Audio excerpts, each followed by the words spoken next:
வணக்கம். இது அதிர்வின் இன்றைய பிரதான செய்திகள். முதலில் தலைப்புச் செய்திகள். அரச வைத்திய சங்கத்திற்கு அதிரடி காட்டிய சுகாதார அமைச்சர். அரசியல் பிரவேசம், ராஜபக்ச குடும்பத்தின் பெண் தொடர்பில் பரவும் சர்ச்சை. மின்விசிறிக்காக உருவான சண்டையால் தாயின் விபரீத முடிவு, தவிக்கும் குழந்தைகள். 2017 முதல் தாக்குதல் திட்டம், உயிர்த்த ஞாயிறு பயங்கரவாத தாக்குதல் தொடர்பில் வெளியான தகவல். தாய் தந்தையை மழையிலிருந்து காப்பாற்ற சென்ற மகளுக்கு நேர்ந்த கதி. முன்னாள் ஜனாதிபதி ரணில் விக்ரமசிங்க நாடு திரும்பினார். பிரசாத் பத்மநாபன் அவர்களை அநியாயமாக இந்த சம்பவத்தினுடைய தொடர்படுத்தி இவர்தான் இதற்கான முழுமையானவர் என்று கூறினீர்கள். ஒரு எதிர்க்கட்சி தலைவர் அதிலே கலந்து கொண்டதை எமது கட்சி அதை விரும்பவில்லை. ஜேவிபி இந்த கொலையை செய்தது போல காட்டுவதற்காக புத்தகம் எழுவதை நாங்கள் பார்த்தோம். உதய கம்மம்பிலா வீரம் சலா சீயா கேட்கறதுக்கு பசங்கள்லாம் தேனவா கோட்டாபே மாத்தாடகில தேனவா இன்று கைது செய்யப்பட்டிருக்கின்றவர் சுரேஷ் சாலை அவர் கூறுகின்றார் என்று கொசுக்கடி தாங்கியலில் எலிகள் அது இதுகள் என்று தான் இருந்த சிறையிலே என்னால் இருக்க முடியவில்லை என்று. ஆனால் பொரளை போலீசில் வைக்கப்பட்டிருந்த வழக்கு பொருட்களில் 500 ரூபாய் பணத்தை திருடிய குற்றத்தில் போலீஸ் இன்ஸ்பெக்டர் ஒருவர் கைது.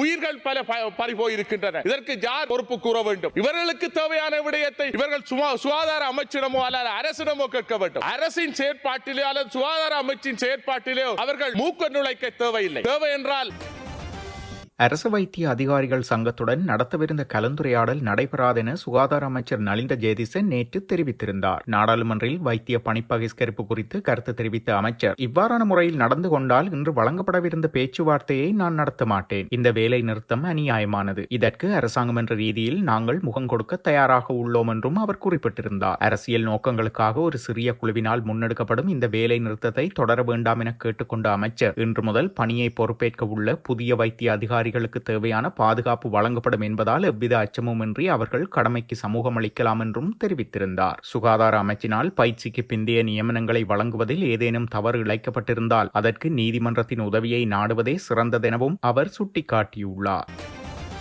வத்தளை ஒளியமுள்ள பிரதேசத்தில் வாடகை வீட்டில் வசித்து வந்த 34 வயதான நிசாந்தி ருவானி குடும்பத்திற்குள் எழுந்த ஒரு கண நேர ஆவேசம் விபரீதமாக முற்றியதன் காரணமாக தன்னைத்தானே தீ வைத்து உயிர் மாய்த்த சம்பவம் துயரத்தை ஏற்படுத்தியுள்ளது. சம்பவம் தொடர்பில் மேலும் தெரிய வருகையில், நிசாந்தியின் மூத்த மகள் கணவரின் தாயின் அறையில் உறங்கச் சென்றுள்ளார். நிலவும் கடும் வெப்பத்திற்கு மத்தியில் பாட்டி மின்விசிறியை முழுவதுமாக தன் பக்கமே திருப்பிக் கொண்டு உறங்குவதை நிசாந்தியால் சகித்துக் கொள்ள முடியவில்லை. வியர்வையின் காரணமாக சௌகரியமின்றி உறங்கிக் கொண்டிருந்த தனது இளைய மகளுக்கும் சிறிது காற்று கிடைக்க வேண்டும் என்பதற்காக மின்விசிறியை திருப்பி வைக்குமாறு கணவரிடம் மனைவி தொடர்ந்து வலியுறுத்தியது அவருக்கு கோபத்தை மூட்டியுள்ளது. அதன் விளைவாக அவர் தனது மனைவியை தாக்கியுள்ளார். தன் குழந்தைக்கு காற்று கிடைக்க வேண்டும் என்பதற்காக தான் தாக்கப்பட்டதை எண்ணி அதிர்ச்சியும் கடும் ஆவேசமும் அடைந்த அவர் உடனடியாக சமையலறைக்கு சென்று தன் உடல் முழுவதும் மண்ணெண்ணெய் ஊற்றி தீ வைத்துக் கொண்டுள்ளார். அவரை காப்பாற்ற கணவன் முயன்ற போதும் பலனளிக்கவில்லை என கூறப்படுகிறது. அலறல் சத்தம் கேட்டு ஓடி வந்த அண்டை வீட்டார் உடனடியாக செயற்பட்டு தீயை அணைக்க தண்ணீர் ஊற்றியதுடன் காயமடைந்த கணவன் மனைவி இருவரையும் மருத்துவமனையில் சேர்க்கவும் ஏற்பாடு செய்தனர். எனினும் கடுமையான தீக்காயங்களுக்கு ஆளானதால் அவர் உயிரிழந்துள்ளார். மேலும் இச்சம்பவம் குறித்து வத்தளை காவல்துறையினர் மேலதிக விசாரணைகளை மேற்கொண்டு வருகின்றனர். மின்விசிறியின் சிறிய சச்சரவு ஒரு கண நேரம் மட்டும் பொறுமை காத்திருந்தால் அந்த சிறு குழந்தைகள் இன்று தங்கள் தாயின் அரவணைப்பை இழந்திருக்க மாட்டார்கள் என்பதும் இங்கு சுட்டிக்காட்டத்தக்கது. எதிர்காலத்தில் அரசியலில் நுழையும் எண்ணம் தனது மனைவிக்கு இல்லை என நாடாளுமன்ற உறுப்பினர் நாமல் ராஜபக்ச தெரிவித்துள்ளார். நாடாளுமன்ற உறுப்பினர் நாமல் ராஜபக்சவின் மனைவி எதிர்காலத்தில் அரசியலில் நுழைவாரா என்பது குறித்து சமூக ஊடகங்களில் பல்வேறு கருத்துக்கள் வெளியாகி வருகின்றன. இது தொடர்பில் பதிலளிக்கும் போதே அவர் இவ்வாறு கூறியுள்ளார். தனது மனைவி ஒருபோதும் அரசியலில் நுழைய மாட்டார் என்றும் அவர் கூறியிருந்தார். மேலும் சமூக பரப்பில் விவாதிக்கப்பட்டு வரும் அமைச்சர்களின் நடவடிக்கைகள் குறித்தும் நாடாளுமன்ற உறுப்பினர் நாமல் ராஜபக்ச தனது கருத்துக்களை வெளியிட்டிருந்தார். பொரளை போலீசில் வைக்கப்பட்டிருந்த வழக்கு பொருட்களில் 500 ரூபாய் பணத்தை திருடியமை தொடர்பில் ஓய்வு பெற்ற போலீஸ் பரிசோதகர் ஒருவர் கைது செய்யப்பட்டுள்ளதாக கொழும்பு தெற்கு குற்றத்தடுப்பு விசாரணை பிரிவு தெரிவித்துள்ளது. 2023 ஆண்டு பொரளை போலீஸ் நிலையத்தில் மேற்கொள்ளப்பட்ட வழக்கு பொருட்கள் தொடர்பான தணிக்கை அறிக்கையின்படி வழக்கு பொருட்கள் அறையிலிருந்து 57 பொருட்கள் காணாமல் போயுள்ளமை கண்டறியப்பட்டது. கைது செய்யப்பட்ட சந்தேக நபரான ஓய்வு பெற்ற போலீஸ் பரிசோதகர் 51 நாட்களுக்கு முன்னர் சம்மாந்துறை போலீஸ் நிலையத்தில் பணியாற்றி ஓய்வு பெற்ற அதிகாரி என போலீசார் தெரிவிக்கின்றனர். இந்த குற்றம் தொடர்பில் இதற்கு முன்னர் கொழும்பு தெற்கு குற்றத்தடுப்பு விசாரணை பிரிவினரால் பொரளை போலீஸ் நிலையத்தில் பணியாற்றிய போலீஸ் பரிசோதகர் ஒருவர் மற்றும் உப போலீஸ் பரிசோதகர் ஒருவர் அத்துடன் 3 போலீஸ் சார்ஜன்ட்கள் கைது செய்யப்பட்டு நீதிமன்றத்தில் ஆஜர்படுத்தப்பட்டிருந்தமையும் குறிப்பிடத்தக்கது.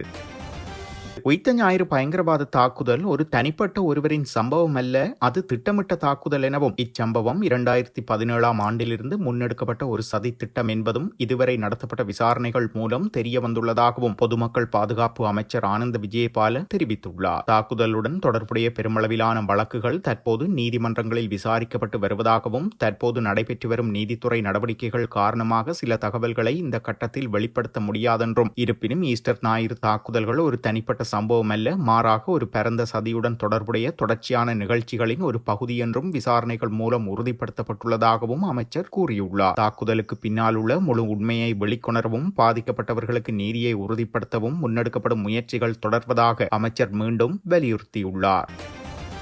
மருத்துவ சிகிச்சைக்காக வெளிநாடு சென்றிருந்த முன்னாள் ஜனாதிபதி ரணில் விக்ரமசிங்கே நேற்று காலை நாடு திரும்பியுள்ளார். முன்னதாக இலங்கையில் வைத்து ரணில் விக்ரமசிங்கே அறுவை சிகிச்சை ஒன்றிற்கு உட்படுத்தப்பட்டிருந்தார். அதன் பின்னரான மேலதிக மருத்துவ பரிசோதனைகளுக்காகவே அவர் சிங்கப்பூர் சென்றிருந்தமை குறிப்பிடத்தக்கது. அண்மையிலே வெளியிடப்பட்ட புத்தக வெளியீட்டிலும் அதனுடைய சூத்திரதாரி இருக்கின்றார் என்று வெளிப்படையாக இன்று அமைச்சர்கள் பேசுகின்றதை நாங்கள் பார்க்கின்றோம். இருந்துட்ட போதிலும் இந்த அரசாங்கத்தை நாங்கள் வினயமாக கேட்டுக்கொள்கின்றது என்னவென்றால், சட்டத்தில் இது நீதிமன்றத்திலே இதனுடைய வழக்காடல்கள் இருக்கின்றது என்று கூறிவிட்டு நீங்களும் இதனுடைய காலத்தை நீடிக்கின்ற போது உங்களை நம்பி ஒட்டுமொத்த முஸ்லிம் சமூகம் வாக்களித்ததனுடைய நோக்கம் கடந்த கால அரசாங்கத்தினால் இந்த முஸ்லிம் சமூகத்துக்கு எதிராக நடத்தப்பட்ட அந்த விடயம் ஒரு அநியாயமான விடயம், இதற்கான நீதி இல்லை என்பதை நிமித்தம்தான் நீங்கள் கொடுத்த வாக்குறுதிகள். உடனடியாக ஒரு கையொப்பத்திலே நாங்கள் இந்த ஈஸ்டர் சூத்திரதாரி கண்டுபிடித்து அவருக்கான தண்டனைகள் வழங்குவோம் என்று இந்த நாட்டினுடைய ஜனாதிபதி அவர் கூறினார்.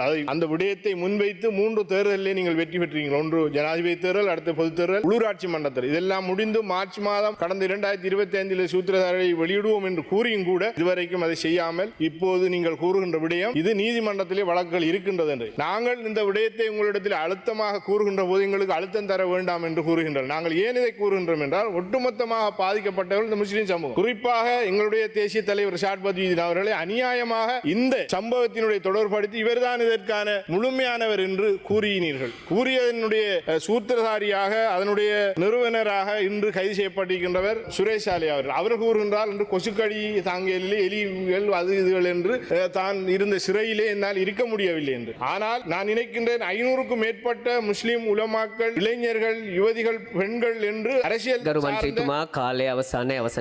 அரசியல் சார்ந்த அதிகமானவர்களை நீங்கள் வேணும் என்று கைது செய்திருந்தீர்கள். அவ்வாறான அநியாயத்தை செய்வதற்கு எவ்வாறு உங்களுக்கு மனநிலை ஏற்பட்டது என்று எங்களால் புரிந்து கொள்ள முடியாமல் இருக்கின்றது. எனவே இதிலே பாதிக்கப்பட்டிருக்கின்றவர்கள் நாங்கள் முஸ்லிம்கள் என்ற அடிப்படையிலே இந்த சமூகம் எங்களுடைய அல் குர்ஆனை வீட்டிலே வைத்துக் கொள்ள முடியாத ஒரு சூழல், வீட்டிலே மரக்கறிகளை சமையல் உபகரணங்களை கூட வைத்திருக்க முடியும். அரபு எழுத்துக்களை, குர்ஆனை, ஹதீஸ்களை, எங்களுடைய பெண்களுடைய ஆடைகளை பாடசாலைகளுக்கு பொது இடங்களுக்கு முஸ்லிம்கள் செல்ல முடியாது என்ற அளவுக்கு இந்த நாட்டிலே இவ்வாறான ஒரு விடயத்தை கட்டவிழ்த்தீர்கள். எனவே நீங்கள் வந்து இந்த சூத்திரதாரி கண்டுபிடிப்போம் என்று கூறியும்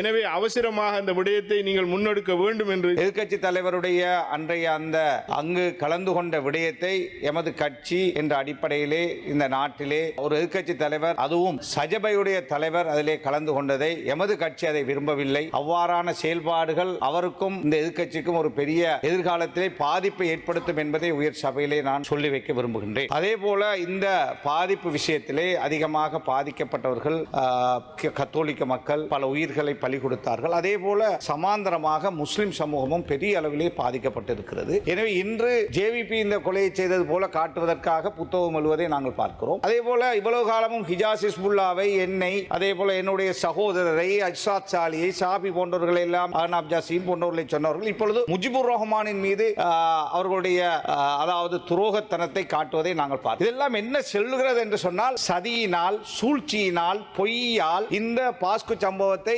மக்களிடத்திலே மீண்டும் கொண்டு போய் மீண்டும் ஆட்சியை பிடிக்கலாம் என்ற ஒரு சதிகாரர்களாகவே நாங்கள் அவர்களை பார்க்கிறோம். அவ்வாறான சதியின் ஊடாகத்தான் ஆட்சியை பிடித்ததால் அவர்களால் எவ்வளவு காலம் இந்த நாட்டிலே ஆட்சி செய்ய முடிந்தது? இந்த நாட்டிலே நிம்மதியாக தூங்க முடிந்ததா? இந்த நாட்டிலே எந்த ஒரு அரசு தலைவருக்கும் நடக்காத அவமானம், நாட்டை விட்டு ஓட வேண்டிய துர்ப்பாக்கிய நிலை, கோட்டாபே ராஜபக்சே ராஜபக்சவுக்கு மாத்திரம்தான் வந்தது என்பதை இந்த சபையிலே நான் சொல்லியாக வேண்டும். எனவே எதிர்க்கட்சியாக இருக்கிறோம் என்பதற்காக அரசாங்கம் செய்கின்ற எல்லாவற்றையும் விமர்சிக்கின்றவர்களாக அல்லாமல் இந்த விசாரணையின் அரசாங்கம் எடுக்கின்ற அத்தனை நடவடிக்கைகளுக்கும் எமது கட்சி மட்டுமல்ல எதிர்க்கட்சி அத்தனை பேரும் பூரண ஒத்துழைப்பை கொடுக்க வேண்டிய தார்மீக பொறுப்பு இருக்கிறது இந்த உண்மையான நாட்டு பிரஜைகளாக இருந்தால் என்பதை இந்த உயர் சபையிலே நான் சொல்லி வைக்க விரும்புகின்றேன். எனவே இந்த மாதிரியான 1000 வருஷங்களுக்கு மேலாக பழமை வாய்ந்த சமூகம் முஸ்லிம் சமூகம் இந்த நாட்டில் எந்த ஒரு கட்டத்திலும் அது மன்னர் ஆட்சியாக இருக்கலாம், அதன் பின்னர் நடந்த சுதந்திரத்துக்கு பிறகுள்ள ஆட்சியாக இருக்கலாம், எந்த ஒரு கட்டத்தில் இந்த நாட்டிலே முஸ்லிம் சமூகம் குமந்தர்ண பண்ணியதோ நாட்டை பிரிப்பதற்கோ அல்லது நாட்டிலே ஒரு பெரிய சதிகளை செய்வதற்கோ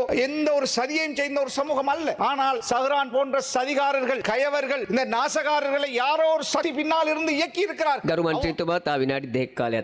எனவே அவ்வாறான சக்தியை கண்டுபிடிக்க வேண்டிய தேவைப்பாடு இருக்கிறது. இல்லை என்றால் இன்னும் ஒரு காலத்திலே இன்னும் ஒரு தசாப்தத்துக்கு பிறகு அல்லது பின்னர் இவ்வாறான சதிகளை செய்து தங்களுடைய ஆட்சி பீடத்தை அமர்வதற்கான சதிகளை செய்ய முடியும். எனவேதான் நாங்கள் எதிர்பார்க்கிறோம் அனுரகுமார திசாநாயக்க தலைமையிலான அரசாங்கம் இந்த விஷயத்திலே கடுமையாக இருந்து உண்மையான சூத்திரதாரிகளை கண்டுபிடிக்க வேண்டும். பாதிக்கப்பட்ட கத்தோலிக்க மக்களுக்கு நஷ்டஈடு கொடுக்க போவதாக கேள்விப்பட்டோம். நிச்சயமாக கொடுங்கள். அதே போல ஆயிரக்கணக்கானவர்கள் சிறைகளிலே அநியாயமாக அடைக்கப்பட்டார்கள், மானபங்கப்படுத்தப்பட்டார்கள், அவர்களுடைய வியாபாரங்கள் அளிக்கப்பட்டது, பெரிய கஷ்டங்களுக்கு உண்டு. அவர்களையும் நீங்கள் ஒரு நாள் பார்க்க வேண்டும். அதே போல அவர்களுக்கும் அதற்கான ஈடு செய்ய வேண்டும் என்று வேண்டுவதோடு இந்த விசாரணை தூய்மையாக செல்லப்பட வேண்டும். இன்னும் ஹிஜாஸ் ஹிஸ்புல்லாவுடைய வழக்கு இன்னும் அத ஏஜி டிபார்ட்மெண்ட் எதுவும் செய்யல. மைந்தானந்த அலுத்கமගේ නායකත්වයෙන් අස්සංගල්ලා දෙනවා මන්දිවරු උදය ගම්මන්පිලලා විරන්සලා 100ක් එකතු කරලා අස්සංගල්ලා දෙනවා கோட்டாபே மாத்தாட கீழ දෙනවා. எங்களுடைய மார்க்கத்தில் நாங்கள் அல்லாஹ்வை நம்புகின்றவர்கள். நான் நிறைய பேச விரும்பவில்லை. ஒன்றே ஒன்று சதிகாரர்கள் முடியாது. சதிகாரர்கள் எல்லாம் விட பெரிய சதிகாரன் அல்லாஹ் என்பதை இந்த சபையிலே மீண்டும் கூறி விடைபெறுகிறேன். நன்றி. மொனராகலை வெள்ளவாய பகுதியில் மின்னல் தாக்கியதில் இளம்பெண் ஒருவர் உயிரிழந்துள்ளார். நேற்று மாலை இடம்பெற்ற இந்த சோகமான சம்பவம் அந்த பகுதி மக்களை அதிர்ச்சியில் ஆழ்த்தியுள்ளது. வீட்டிற்கு அருகிலுள்ள விவசாய நிலத்தில் அவரது தாய் மற்றும் தந்தை வேலை செய்து கொண்டிருந்துள்ளனர். இதன்போது பெய்த கடும் மழை காரணமாக அவர்களுக்கு குடையொன்றை கொடுப்பதற்காக சென்ற போதே இந்த விபரீதம் ஏற்பட்டுள்ளதாக கூறப்படுகிறது. இன்று இந்த நாட்டிலே இருக்கின்ற மிகவும் பாரியதான ஒரு பிரச்சனையாக GMOA அரச வைத்திய ஊழியர்கள் சங்கத்தினரால் நடத்தப்படுகின்ற இந்த பணி பகிஷ்கரிப்பு போன்ற விடயங்கள் எங்கள் நாட்டிலே இருக்கின்ற ஏழை மக்களிலே பொதுமக்களிலே திணிக்கப்படுகின்ற ஒரு செயற்பாடாக நாங்கள் இதனை பார்க்கின்றோம். விசேடமாக இந்த செயற்பாடு எங்களது மக்களின் உயிரிலே விளையாடுகின்ற அவர்களின் வாழ்க்கையிலே விளையாடுகின்ற ஒரு செயற்பாடாகத்தான் இந்த செயற்பாடு பார்க்கப்படுகின்றது. அரச வைத்திய ஊழியர் சங்கமானது உண்மையிலே அவர்கள் தங்களுக்கு தேவையான விடயம் என்றால் அவர்கள் சுகாதார அமைச்சினூடாக அந்த விடயங்களை பெற்றுக்கொள்ள முடியும். அதற்காக பொதுமக்களை பகடைக்காயாக வைத்து அவர்களது தேவைகளை நிறைவேற்றுவதை நாங்கள் வன்மையாக கண்டிக்கின்றோம். ஏனென்றால் நீங்கள் பொதுமக்களை கேடயமாக வைத்து நீங்கள் போராடுவதை நிறுத்திவிட்டு உங்களுக்கு தேவையான விடயத்தை நீங்கள் சுகாதார அமைச்சிடமோ அல்லது அரசாங்கத்திடமோ அழுத்தங்களை கொடுத்து இந்த விடயங்களை நீங்கள் பெற்றுக்கொள்ள முடியும். அதற்காக நீங்கள் இன்று இந்த நாட்டிலே இருக்கின்ற நோயாளிகள் மிகவும் பாதிப்புக்குள்ளாகி இருக்கின்றார்கள். அவர்கள் இன்று தங்களது உயிர்களை கையிலே பிடித்துக் கொண்டு செல்லுகின்ற நிலைமை காணப்படுகின்றது. மாதத்துக்கு ஒரு தரம் கிளினிக் சேவைக்கு வருகின்றவர்கள் அந்த சேவையை அவர்கள் பெற்றுக்கொள்ள முடியாமல் திரும்பி செல்லுகின்ற நிலை காணப்படுகின்றது. அது மட்டுமல்ல, இன்று நாட்டிலே இருக்கின்ற பொருளாதார சுமை, பொருளாதார சூழல், இக்கட்டான நிலை, எரிபொருள் தட்டுப்பாடு என்பவற்றை அடிப்படையாக கொண்டு அவர்கள் அந்த பிரயாணங்களை மேற்கொண்டு பல கிலோமீட்டர் தூரம் சென்று பிரயாணங்களை மேற்கொண்டு ஏழைகள் வைத்தியசாலைக்கு வருகின்ற பொழுது அவர்கள் அந்த சேவையை பெற்றுக் கொள்ள முடியாமல் அவர்கள் திரும்பி செல்லுகின்ற ஒரு துர்ப்பாக்கிய நிலைக்குள் அந்த மக்கள் தள்ளப்பட்டிருக்கிறார்கள். இதனை நாங்கள் அந்த GMO இன் செயற்பாடை நாங்கள் வன்மையாக கண்டிக்கின்றோம். இதே போலதான் இவர்கள் கடந்த வருடம் திருக்கோவில் ஆதார வைத்தியசாலையிலே ஒரு உயிர் அநியாயமாக பறிபோனது. இதற்கு காரணம் 15 நாட்கள் அவர்கள் அந்த வைத்தியசாலையை கூட GMO-இனரின் அந்த ஊழிய சங்கத்தினரின் செயற்பாட்டினாலே, தவறான செயற்பாட்டினாலே உயிர்கள் உயிர்கள் பல பறி போயிருக்கின்றன. இதற்கு யார் பொறுப்பு கூற வேண்டும்? இவர்களுக்கு தேவையான விடயத்தை இவர்கள் சுகாதார அமைச்சிடமோ அல்லது அரசிடமோ கேட்க வேண்டும். அவர்கள் அரசின் செயற்பாட்டிலே அல்லது சுகாதார அமைச்சின் செயற்பாட்டிலே அவர்கள் மூக்க நுழைக்க தேவையில்லை. தேவை என்றால் அவர்களுக்கான ஆலோசனையை வழங்குவதற்கான ஒரு செயற்பாட்டை அவர்கள் முன்னெடுக்கலாம் என்று இந்த சபையின் ஊடாக கேட்டுக்கொள்ள விரும்புகின்றேன். இரண்டாவது விடயமாக மட்டக்களப்பு போதனா வைத்தியசாலையிலே இருக்கின்ற ரேடியோதெரபி இயந்திரமானது பழுதடைந்த நிலையிலே இருக்கின்றது. அந்த தேவையை பூர்த்தி செய்வதற்காக புற்றுநோய் உள்ளவர்கள் கேன்சர் பேஷண்ட் வந்து சிகிச்சை பெற முடியாத ஒரு துப்பாக்கிய நிலைக்குள் தள்ளப்பட்டிருக்கின்றார்கள். கடந்த மாதம் இந்த இயந்திரம் பழுதடைந்திருக்கின்றது.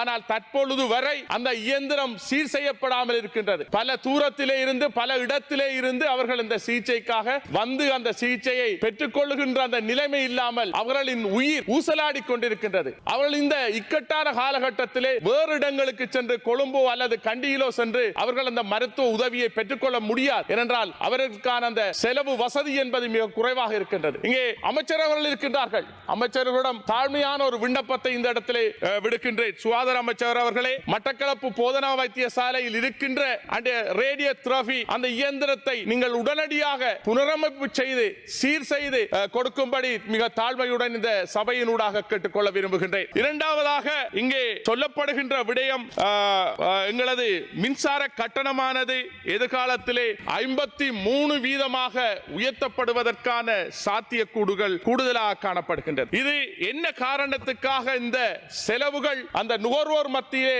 சுமத்தப்பட போகின்றது என்ற கேள்வி எழுப்பப்படுகின்றது. இது மின்சார சபையிலே இருக்கின்ற சீரான ஒரு சிறந்த நிர்வாக கட்டமைப்பு இல்லாததன் காரணமாக, சரியான முகாமைத்துவம் இல்லாததன் காரணமாகத்தான் இந்த செலவு மக்கள் மத்தியிலே சுமத்தப்படக்கூடிய ஒரு சந்தர்ப்பம் காணப்படுகின்றது. இதனை சரியான முறையிலே சீர் செய்து அந்த முகாமைத்துவம் சரியான முறையில் நடைமுறைப்படுத்தி நுகர்வோர் மத்தியிலே அந்த சுமையை சுமத்த முடியாமல் இருக்க வேண்டும் என்று இந்த சபையினூடாக கேட்டுக்கொள்ள விரும்புகின்றேன். மேலும் அடுத்ததாக விசேடமாக அம்பாறை மாவட்டத்திலே ஆலேடிவொம்பு பிரதேசத்திலே இருக்கின்ற அக்கரைப்பற்று ராமகிருஷ்ணா மிஷன் கல்லூரியானது இன்று உயர்தர பரீட்சையிலே அதிக பெறுபரை பெற்றிருக்கின்றது. மிக வசதியற்ற நிலையிலே அந்த பாடசாலை இருந்தாலும் இன்று 6 பேரை வைத்திய பீடத்துக்கும் ஏனைய பொறியியல் பீடத்துக்கும் மொத்தமாக 80க்கு மேற்பட்டவர்களை பல்கலைக்கழகத்துக்கு அனுப்புகின்ற ஒரு பாடசாலையாக இருக்கின்றது. அதிலே மாவட்ட மட்டத்திலே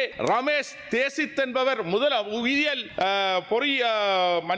மருத்துவ பீடத்திலே முதலாவது இடத்தை பெற்றிருக்கின்றார். தேசிய மட்டத்திலே 42வது இடத்தை பெற்றிருக்கின்றார். அதே போல் விசேடமாக கிழக்கு மாகாணத்திலே 3வது இடத்தை திருக்கோவில் கல்வி மாவட்டமானது கல்வி வலயமானது பெற்றிருப்பது பாராட்டுக்குரிய விடயமாக இருக்கின்றது. அத்துடன் இந்த இடத்திலே மிகவும் முக்கியமான ஒன்றாக அத்தியாவசிய சேவையூடாக மக்களின் அடிப்படை தேவைகளை நிறைவேற்றுவது அரசின் அடிப்படை கடமையாகும். இங்கு அத்தியாவசிய சேவையின் ஊடாக எங்களது தேவைகளை நிறைவேற்ற வேண்டும். அதற்காக நாங்கள் அவசர கால சட்டத்தை நீடிப்பதை நாங்கள் ஏற்றுக்கொள்ள முடியாது. ஏனென்றால் கடந்த காலத்திலும் கூட என்பிபி அரசாங்கத்தினர் இந்த அவசர கால சட்டத்தை அவர்கள் எதிர்த்திருந்தார். ஆனால் தற்பொழுது நீங்கள் இந்த அவசர கால சட்டத்தை நாங்கள் ஏற்றுக்கொள்ளவில்லை. அதனை நாங்கள் முற்றுமுழுதுமாக மறுக்கின்றோம். தயவு செய்து நீங்கள் தொடர்ச்சியாக அடிக்கடி திக்வா புயல் ஏனைய விடயங்கள் என்று அவசர கால சட்டத்தை நீடித்துக் கொண்டு செல்கின்றீர்கள். ஈரானிலோ அல்லது இஸ்ரேலிலோ நடக்கின்ற பிரச்சனையை வைத்து இலங்கையிலே அவசர கால சட்டத்தை நீடிப்பதை நாங்கள் ஏற்றுக்கொள்ள முடியாது என்ற செய்தியையும் இந்த இடத்திலே கூறி எனது உரையை முடித்துக் கொள்கின்றேன். இத்துடன் செய்திகள் நிறைவடைகின்றன. மறக்காமல் அதிர்வு சேனலை லைக் மற்றும் சப்ஸ்கிரைப் செய்து கொள்ளுங்கள்.